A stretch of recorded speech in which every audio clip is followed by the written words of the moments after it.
everyone, welcome back to my channel. My name is Gunjan. Welcome to study with Gunjan. तो आज की इस video में हम करने वाले शिक्षा निर्देशालय से की तरफ से दी जाने वाली वर्कशीट नंबर 33। ठीक है, तो विषय है हिंदी और कक्षा 7वीं। विद्यार्थी का नाम आपको यहाँ पे लिखना है, अपना नाम, यहाँ पे कक्षा अध्यापक का नाम, तिथि है 4/2/2021। तो वर्कशीट बहुत ही अच्छी है, समझने वाली है, बहुत इजी क्वेश्चन है, समझते हैं। इससे पहले एक विशेषण वाली वर्कशीट आ रखी है, वो भी हम एक बार देख लेते हैं, उसकी थोड़ी सी झलक। तो और हाँ, मेरे चैनल को सब्सक्राइब करना ना भूलें और वीडियो को लाइक ज़रूर करें। चलिए उस वर्कशीट की ओर। तो आप देख सकते हैं, ये है वो वर्कशीट जो हमने कार्यपत्रक 32 जो हमने पिछली वीडियो में देखी थी। तो तिथि 2/2/2021, ये भी हिंदी की थी। यहाँ पे हमने पढ़ा था विशेषण के बारे में, विशेषण क्या होते हैं, और विशेषण के हमने यहाँ पे दो भेद पढ़े थे। पहला गुणवाचक, दूसरा संख्यावाचक, और आज की वर्कशीट में हम पढ़ेंगे परिणामवाचक और संकेतवाचक। ठीक है, विशेषण क्या होते हैं वो देखो। पहले विशेषण होते हैं संज्ञा और सर्वनाम शब्दों की विशेषता जो बताते हैं, वो जो शब्द होते हैं उन्हें विशेषण कहते हैं, जो दूसरों की जिसमें बताया जाता है उसके गुण के बारे में। ठीक है, जैसे कि वह बहुत सुंदर है, या फिर रानी बहुत सुंदर है। तो बहुत सुंदर है ना, तो सुंदर ही उसका जैसे एडजेक्टिव होता है इंग्लिश में, वैसे ही विशेषण हिंदी में कहे जाते हैं। आइए और हम यहाँ पे दो जो हमने पढ़े थे उन पे थोड़ी सी नज़र देख लेते हैं। गुणवाचक, ठीक है, गुणवाचक क्या होते हैं? देखो, गुणवाचक होते हैं जो दूसरों के गुण बताएं। ठीक है, ये हमने पढ़ा था। और संख्यावाचक होते हैं जो दूसरों की संख्या या क्रम का बोध कराते हैं। चलिए अपनी वर्कशीट की तो आ गए हैं अपनी वर्कशीट की ओर। चलिए वर्कशीट शुरू करते हैं।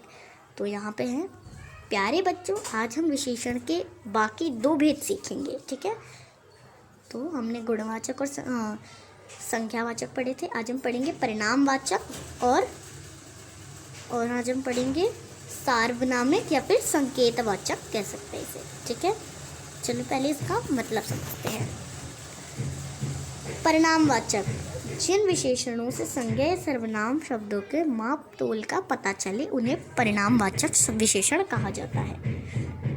जैसे चपाती पर थोड़ा सा घी लगा दो, 5 मीटर कपड़ा थान से काट लो, 3 किलो आलू ले आना, सिर्फ 2 किलोमीटर का रास्ता ही रह गया है, 1 किलो चावल देना।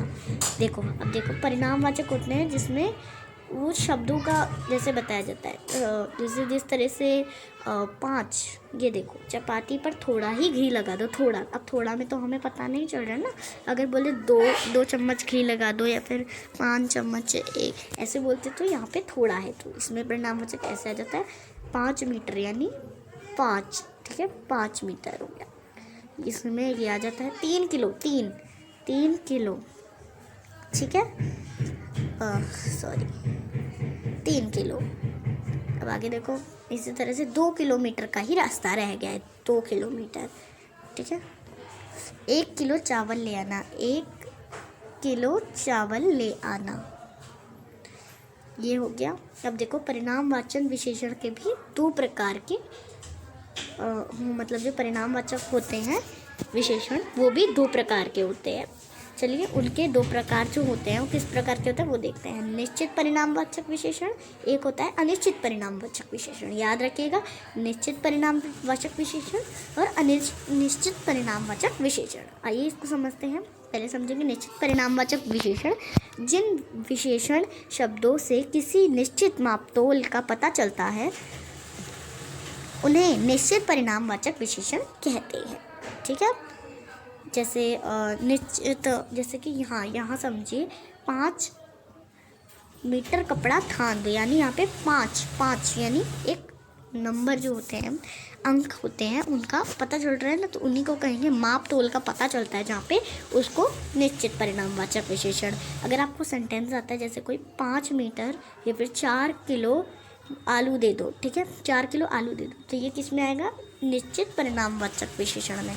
अब देखो, जैसे 2 किलोमीटर, 5 मीटर, 3 गज, 2 किलो, 10 लीटर, 5 सैर, आदि। ठीक है, अब देखते हैं अनिश्चित परिणामवाचक विशेषण। अनिश्चित परिणामवाचक विशेषण, जिन विशेषण शब्दों से किसी निश्चित मापतोल का पता नहीं चलता उन्हें अनिश्चित परिणामवाचक विशेषण कहते हैं। अब हमने ऊपर पढ़ा था, देखिए यहाँ पे हमने पढ़ा था ना अभी, जैसे बाकी सब तो निश्चित परिणामवाचक थे, बट यहाँ पे एक था चपाती पर थोड़ा सा गिरा, इसमें आपको मापतोल का या किसी अंक का पता चल रहा है नहीं, तो ऐसे ही यहाँ पे भी है। अब देखो क्या कर रही है, अब देखो यहाँ पे आपने समझा, जैसे जिन यहाँ देखो कई मीटर, इसमें पता चल रहा है नहीं, थोड़ा कपड़ा, बहुत अनाज, काफ़ी दूध, कई लीटर, ऐसे बोले ना, इसका मतलब यही अनिश्चित परिणामवाचक विशेषण। ठीक है, नीचे देखो अब आता है, ये चौथा है सार्वनामिक या फिर संकेतवाचक कह सकते हैं इसे विशेषण। ठीक है, संकेतवाचक जो किसी को संकेत दे रहा हो, एक तरह से संकेत देना। देखो जब कोई सर्वनाम किसी संज्ञा के साथ लगकर उसकी विशेषता बताने या उसकी ओर संकेत करने का काम करता है तो उसे सार्वनामिक या संकेतवाचक विशेषण कहते हैं। जैसे वो लोग, यह घर, इस विद्यार्थी, ऐसे वैसे आदि। ठीक है, छात्रों आदि। ठीक है, उदाहरण, वे लोग क्या कर रहे हैं, वे लोग यानी उन लोगों के बारे में बात करी जा रही है। इस विद्यार्थी ने काम नहीं किया है, इसने नहीं किया। यह मेरा घर है। ठीक है, यह मेरा घर है, यानी इस तरीके से। ऐसे ही ऐसे वैसे छात्रों से मैं बात नहीं करता, तो ये हो गया, यहाँ संकेत दे रहा है। सार्वनामिक आपको थोड़ी दिक्कत होगी, लेकिन अगर आपको ऐसा कोई सेंटेंस आता है यह मेरा घर है जो संकेत दे रहा हो, तो आप संकेतवाचक विशेषण लिख सकते हैं, ज़रूरी नहीं है सार्वनामिक ही लिखें। अब आगे देखिए, ये क्वेश्चन आ गया, नीचे दिए गए वाक्यों में रेखांकित विशेषण के भेद का नाम लिखिए। ठीक है, लिखते हैं, वह भी मेरी कलम है, वह भी मेरी कलम, यानी वो वह जो है यहाँ पे अंडरलाइन है, तो यानी वह संकेत दे रहा है एक तरह से, कि ये हो जाएगा संकेतवाचक। ठीक है, संकेतवाचक आप लिख लीजिए इसे, संकेतवाचक। अबे दाल में थोड़ा घी डाल दो, ये भी संकेतवाचक। ठीक है, संकेतवाचक हो जाएंगे ये वाला। ठीक है, आपको समझना है, मैं अभी आपको समझा रही हूँ बस। मेरे पास कई मीटर कपड़ा है, ये भी संकेत, हाँ ये भी वही हो जाएगा ना, सॉरी वह जो है ये हो जाएगा एक तरह से संकेतवाचक, और ये जो थोड़ा है और ये कई मीटर है ये आ जाएंगे अनिश्चितवाचक में, वो गलती से हो गया। ठीक है, ये हो जाएंगे अनिश्चितवाचक में, ये दो होंगे अनिश्चितवाचक में। अब देखो जो अनिश्चितवाचक में उनके कलर चेंज करूँगी, ये है वह कलम मेरी, यानी संकेतवाचक। अब ये देखो, मेरे पास कई मीटर कपड़ा है, दाल में थोड़ा घी डाल दो, ये हो जाएंगे अनिश्चितवाचक। ठीक है, अनिश्चितवाचक, और ये हो जाएंगे संकेतवाचक। तुम 3 किलो आलू ले लो। ठीक है, तो तुम 3 किलो आलू ले लो, यानी वो कह रहा है तुम 3 किलो, यानी यहाँ पे आएगा निश्चितवाचक। ठीक है, निश्चितवाचक। यहाँ पे है यह घर मेरा नहीं है, तो यह घर मेरा नहीं है, ये भी हो जाएगा संकेतवाचक। वह लड़का मेरा भाई है, संकेतवाचक। राम के पास बहुत अनाज है, अनिश्चितवाचक। ठीक है, मेरा विद्यालय 2 किलोमीटर दूर है, ये हो जाएगा निश्चितवाचक।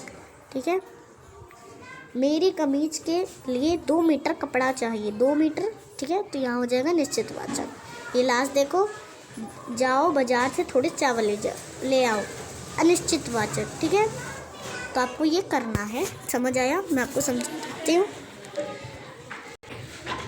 तो आपको समझ आ गया होगा।